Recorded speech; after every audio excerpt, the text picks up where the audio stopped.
ഒരു വീട്ടിൽ താമസിക്കുന്നു, അവിടെ പ്രേതത്തിന്റെ ഒരു ചെറിയൊരു മൂവ്മെന്റ് നമ്മൾ ശ്രദ്ധയപ്പെടുമ്പോൾ തന്നെ പിന്നെ അവർ അവിടെ തന്നെ ഈ പടം തീരുന്നവരെ അവിടെ തന്നെ താമസിക്കുന്ന എന്തിനാ? ഞാനൊക്കെയാണ് ഒരു ചെറിയ പ്രശ്നം തോന്നിക്കഴിഞ്ഞാൽ അപ്പൊ തന്നെ ആ വീട് വിട്ട് പോകും. ഇവർ ആ പടം തീരുന്നവരെ ആ വീട്ടിൽ തന്നെ ആയിരിക്കും. ചെറിയ കൊച്ചിനൊക്കെ ഒരു റൂമൊക്കെ കൊടുത്തു. ഇങ്ങനെ ഒരു പ്രശ്നമുള്ള സമയത്ത് നമ്മളെ കൂട് കിടത്തൂലേ, അവിടെ അതൊന്നുമില്ല. അങ്ങനെ ആ സംഭവം എനിക്കിപ്പോ ആലോചിക്കുമ്പോൾ ശരിയാണ്. നമ്മളൊരു വീട്ടിലൊരു പ്രശ്നം ഉണ്ട് തോന്നിക്കഴിഞ്ഞാൽ അപ്പൊ തന്നെ ആ വീട് അങ്ങ് മാറണം. ഓക്കെ, മഹാരാജ ഹോസ്റ്റൽ ഏറ്റവും ചീപ്പായിട്ടുള്ള ഹോസ്റ്റലായിട്ടാണല്ലോ പടത്തെ ഡിസ്ക്രൈബ് ചെയ്യുന്നത്. നിങ്ങളുടെ ഇത്ര കാലം ജീവിച്ച ജീവിതത്തിൽ ഏറ്റവും അധികം ചീപ്പായിട്ട് നിന്നിട്ടുള്ള ഒരു സ്ഥലം ഏതായിരിക്കും? ചീപ്പായിട്ട് നിന്നിട്ടുള്ള നമ്മുടെ വീട് തന്നെ ആയിരിക്കും.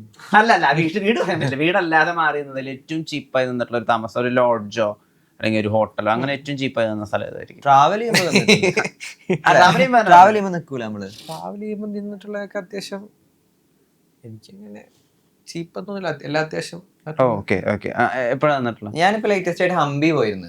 അപ്പൊ ഹംപി പോയ സമയത്ത് നാട്ടിലെ ഫ്രണ്ട്സിന്റെ കൂടെ അപ്പൊ നമ്മൾ വിചാരിച്ച സ്ഥലങ്ങൾ കൂടുതൽ എക്സ്പ്ലോർ ചെയ്യാ, സ്റ്റേ ചെയ്യാൻ നമുക്ക് ഭയങ്കര ചീപ്പായി. കാരണം രാത്രി കിടക്കാൻ വേണ്ടി മാത്രം ഒരു സ്പോട്ട് മതിയല്ലോ, ബാക്കി നമ്മൾ കൂടുതൽ കാര്യങ്ങളും വേറെയുള്ള കാര്യത്തിന് പൈസ ചെലവാക്കാന്ന് വെച്ചിട്ട് അങ്ങനെ ഒരു ചീപ്പ് ലോഡ്ജ് എടുത്തത്.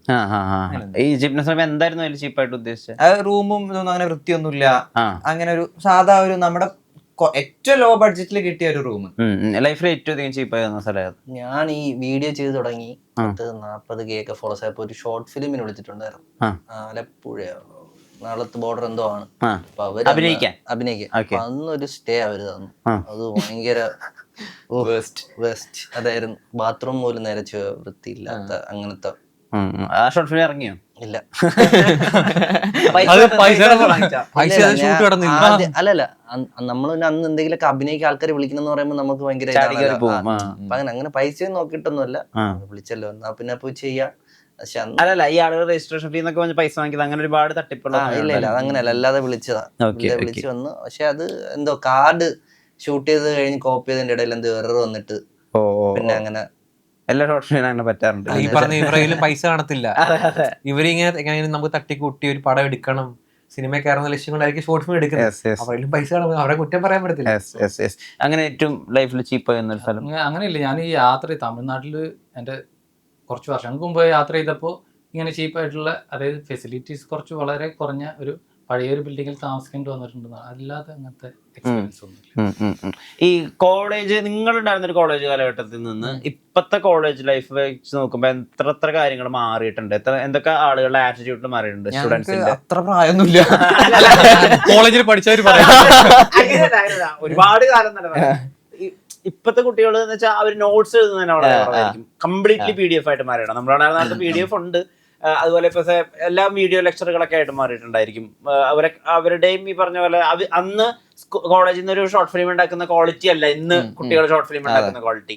അന്ന് കംപ്ലീറ്റ്ലി സെൽഫികളായിരുന്നു ഏറ്റവും വലിയ ട്രെൻഡിങ് എന്ന് വെച്ചാൽ ഇന്ന് അത് കംപ്ലീറ്റ്ലി റീലുകളാക്കി. അങ്ങനെ എന്തൊക്കെ മാറ്റങ്ങളാണ് ഇപ്പത്തെ കുട്ടികൾ? എനിക്ക് ഈ രാഷ്ട്രീയം പണ്ടൊക്കെ ഭയങ്കര രാഷ്ട്രീയ കൊല, ഞാൻ പഠിച്ച കോളേജിലൊക്കെ പണ്ട് ഈ രാഷ്ട്രീയത്തിൽ കൊലകളൊക്കെ നടക്കും. അങ്ങനെ നമ്മൾ ഇപ്പൊ അങ്ങനെയൊന്നും പറ്റി കേൾക്കുന്നൊന്നുമില്ല.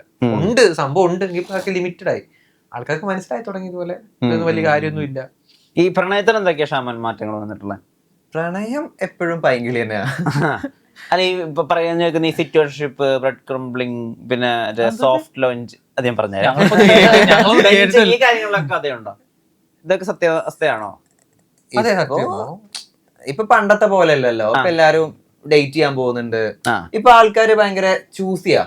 ഇപ്പൊ നമ്മളൊരു ലൈഫ് പാർട്ട്ണറെ സെലക്ട് ചെയ്യുമ്പോൾ തന്നെ കുറെ ആൾക്കാരായിട്ട് ഡേറ്റ് ചെയ്ത് പോയിട്ട്, കാരണം ഒരുപാട് ഡിവേഴ്സ് ഇപ്പൊ കൂടി വരിക. ഇപ്പൊ നമ്മള് കല്യാണം കഴിക്കാൻ പോകുന്നതിന് മുന്നേ തന്നെ കുറെ ആൾക്കാരായിട്ട് ഡേറ്റ് ചെയ്തിട്ട് നമുക്ക് പറ്റിയൊരു ക്യാരക്ടറിന് ഉള്ള ഒരു കുട്ടിനെയാണ് ഇപ്പൊ ആൾക്കാർ സെലക്ട് ചെയ്യുന്നത്. പണ്ടത്തെ പോലെ പെട്ടെന്ന് പോയി ഒരു വെള്ളം കൊടുത്ത് കല്യാണം കഴിക്കുന്നൊന്നും അല്ല ഇപ്പൊ. അതിൽ നിന്നൊക്കെ ഒരുപാട് കാര്യങ്ങൾ ആൾക്കാർ മാറി ചിന്തിക്കാൻ തുടങ്ങി. അത് നല്ലതല്ലേ? ഡേറ്റിന് പോകുമ്പോ എന്താ ശ്രദ്ധിക്കാറ്? ഞാൻ ക്യാരക്ടറാണ് നോക്കുക. ഫസ്റ്റ് ലുക്ക് തന്നെ നോക്കുക. ലുക്ക് നോക്കിയിട്ടാണ് നമ്മൾ ഡേറ്റ് ഫിക്സ് ചെയ്യുക. ഉറപ്പല്ലേ? എല്ലാവരും അങ്ങനെ തന്നെ ആയിരിക്കും. പിന്നെ അതിനുശേഷം നമ്മള് ഫസ്റ്റ് ഒന്നും മനസ്സിലാവില്ല. പല ആൾക്കാരും ഫേക്ക് തന്നെ ആയിരിക്കും. പിന്നെ അങ്ങനെ സമയമെടുത്ത് അത് മനസ്സിലാക്കും. എനിക്ക് എന്താന്ന് വെച്ചാൽ എനിക്ക് എന്റെ വൈബിനെ പറ്റി അതേ ആളെന്നെ ആവണം എന്നുള്ള ആഗ്രഹം. ഇങ്ങനെ തുള്ളിച്ചാടി നടക്കുന്ന ഒരു ടൈപ്പ് ഓഫ് ആളാണ് എനിക്കിഷ്ടം. എനിക്കങ്ങനെ എന്റെ മാത്രം ഒപ്പീനിയൻ ആണ്. എനിക്ക് പേഴ്സണലി ഒതുങ്ങി കൂടിയ പെൺകുട്ടികളെക്കായും ഇപ്പൊ ഈ ചോക്ലേറ്റ് റോമ ടൈപ്പ് അങ്ങനെ ഭയങ്കര ആക്റ്റീവായി ഭയങ്കര ബോൾഡായി അങ്ങനെ ബോൾഡായിട്ട് ഡാന്ന് വിളിച്ചാ പോടാന്ന് വിളിക്കുന്ന പെൺകുട്ടികളില്ലേ, എനിക്ക് അങ്ങനത്തെ ആൾക്കാരെ ഇഷ്ടം. മോഡേൺ ഏട്ടൻ. കണ്ടുപിടിക്കാൻ പറ്റുന്നുണ്ടോ ഇപ്പൊ? കിട്ടുന്നുണ്ട് ഒരുപാട് അയ്യോ, അങ്ങനെയല്ല, ആളുകളെ കണ്ടുപിടിക്കാൻ പറ്റുന്നുണ്ടോ? പറ്റുന്നുണ്ട് അങ്ങനത്തെ ഒരുപാട് ആൾക്കാരുണ്ട്, പറ്റുന്നുണ്ട്. ഓക്കെ. നല്ലത് മാത്രം ചിന്തിക്കുക, കിട്ടുന്നുണ്ടെന്നൊക്കെ. അങ്ങനത്തെ ഈ പറഞ്ഞ ജെൻസി ടൈമുകൾ ഉണ്ടല്ലോ, സിറ്റുവേഷൻഷിപ്പ്, ബെഞ്ചിങ്, മറ്റേ സോഫ്റ്റ് ലോഞ്ച്, ഇതിലൊക്കെ കഥയുണ്ടോ? അതൊക്കെ എല്ലാം ഉള്ളത് തന്നെയാണല്ലോ. ആ. പിന്നെ അതൊക്കെ ഒരു കണക്കിന് നല്ലത് തന്നെ. അവരെ പാർട്ട്ണറിനോട് ഇപ്പൊ ചിലപ്പോ എന്താ കുറെ നാള് ട്രൂ റിലേഷൻ ആയിരിക്കും, പക്ഷെ ഒരു സൈഡിൽ നിന്ന് അവര് തേച്ചിട്ട് പോകും. അല്ല അങ്ങനെ ട്രൂ അങ്ങനെ പറയുന്നേ, അങ്ങനെ പറഞ്ഞിട്ട് അങ്ങനെ ട്രൂ ആണല്ലോ. ഈ പറഞ്ഞ എന്റെ ഒരു ഇത് വെച്ച് കഴിഞ്ഞാൽ ഇതുപോലെ കല്യാണം കഴിക്കുന്നതിന് മുമ്പ് കുറച്ചാൾ കൂടെ ജീവിച്ചിരിക്കും. അതെ. കാരണം എന്നാ മാത്രമേ പറഞ്ഞ അറിയാൻ പറ്റത്തുള്ളൂ. ഈ പറഞ്ഞ ഡേറ്റിങ്ങിനൊക്കെ ഇപ്പൊ 2-3 ദിവസം പോയി കഴിഞ്ഞാൽ ഒന്നും അറിയത്തില്ല. കാരണം അന്നേരം കാണുന്ന ആൾക്കാരല്ല ജീവിതത്തിൽ. 2-3 ദിവസം ഡേറ്റിന് പോയി അപ്പൊ കെട്ടല്ല നമ്മള്, അല്ല സമയം എടുത്തിട്ടാണ്. കുറച്ചാൾ കൂടെ ജീവിക്കുന്നത് ഡേറ്റിംഗ് ജീവിക്കണം. ഒരുമിച്ച് ജീവിച്ചതിന് ശേഷം ഇപ്പുറമുള്ള ഒരുമിച്ച് പോകാൻ പറ്റുന്ന ഉറപ്പുണ്ടെങ്കിൽ മാത്രമേ കെട്ടാൻ. ലൈക്ക് ലിവിങ് ടുഗദർ ഒക്കെ അതേപോലെ അനുഭവത്തിന്റെ അല്ല ഞാൻ പറഞ്ഞില്ല, നമുക്കോ പറ്റിയില്ല, ആർക്കൊക്കെ പറ്റിട്ട് എന്തൊക്കെയാ പുതിയ കാലത്തെ മറ്റേ ഈ പ്രണയം? അല്ല, ഈ ശ്യാമ പറഞ്ഞ പോലെ നമ്മൾ ഈ സ്ട്രേഞ്ചേഴ്സിനെ കിട്ടുന്ന പരിപാടി ഇപ്പൊ വളരെ വളരെ കുറഞ്ഞു വരിക. ഇപ്പൊ കൂടുതൽ പേരും അറിയുന്ന ആൾക്കാരെ കിട്ടുന്നതാണ് കൂടുതൽ കണ്ടുവരുന്നത്. അതും വളരെ നാളത്തെ പരിചയത്തിന് ശേഷം കിട്ടുന്നവരാണ് ഇപ്പൊ അധികം കൂടുതലും. അപ്പൊ അങ്ങനെ തന്നെ ആവട്ടെ.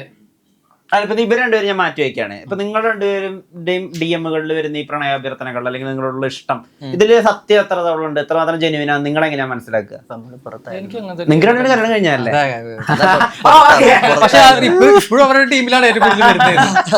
അതൊരു ജെന്യുവൻ ആയിട്ട് നമുക്ക് പറയാനേ പറ്റില്ല. കാരണം ചിലപ്പോ ഒരു റീല് കണ്ടിട്ട് ക്രഷ് അങ്ങനെയൊക്കെ ആയിട്ട് സൂപ്പർ ഹീറോയുടെ മനസ്സിലെന്താ പറയാ? അല്ല, ഞാൻ പറയുന്നതെന്ന് വെച്ചാൽ ഇപ്പൊ നമുക്ക് നമ്മുടെ 20-ാം വയസ്സിൽ നമ്മൾ ചിന്തിക്കുന്നതായിരിക്കില്ല നമ്മൾ 24-ാമത്തെ വയസ്സിൽ നമ്മൾ ചിന്തിക്കുന്നത്. ഓരോ ഏജ് കഴിയുമ്പോഴും നമ്മളുടെ ഓരോ കാര്യങ്ങൾ നമ്മൾ മാറിക്കൊണ്ടിരിക്കും. നമ്മൾ ചിലപ്പോൾ പല ആൾക്കാരെ മീറ്റ് ചെയ്യുമ്പോൾ നമ്മൾ സംസാരിക്കുമ്പോൾ അവരുടെ ചിന്താഗതി മാറും. ഇപ്പൊ നമ്മളെ ചിന്താഗതി മാറും. ഓ ശരിയാണ്, അങ്ങനെയാണല്ലേ. കാരണം ഞാനൊക്കെ എന്റെ 18-ാം വയസ്സിൽ ഞാൻ ടോക്സിക് ആയിരുന്നു. കാരണം എന്റെ ചുറ്റും അങ്ങനെയായിരുന്നു ആൾക്കാരല്ല. കാരണം അവര് പറഞ്ഞു തരുന്നത് നമുക്കറിയാം. പക്ഷെ അത് നമ്മൾ കുറെ നാൾ കഴിഞ്ഞ് നമ്മൾ ഓരോ ഫീൽഡെത്തി ഇപ്പം ഈ ഒരു ഫീൽഡിൽ ഇതിൽ വന്ന് ഒരുപാട് ആൾക്കാരെ മീറ്റ് ചെയ്യുമ്പോൾ അവരുടെ ഓരോ ജീവിതാനുഭവങ്ങൾ കേൾക്കുമ്പോൾ അയ്യോ ശരിയാണല്ലേ, നമ്മളൊക്കെ എന്തിനാ അങ്ങനെ ചിന്തിക്കണം. അങ്ങനെ അപ്പൊ ഓരോ ഏജ് കഴിയുമ്പോൾ നമ്മൾ ചിന്താഗതി മാറിക്കൊണ്ടിരിക്കും. അപ്പൊ അങ്ങനെ ചിന്താഗതി മാറുമ്പോൾ നമുക്ക് മനസ്സിലാകും നമുക്ക് എങ്ങനത്തെ ഒരു പാർട്ട്ണറാണ് നമുക്ക് ആവശ്യം എന്നുള്ളത്. അപ്പൊ നമ്മൾ ചൂസ് ചെയ്യുക. അതിനൊരിക്കലും നല്ല പ്രായം ഞാൻ ഒരിക്കലും 18-20 ഞാൻ പറയില്ല.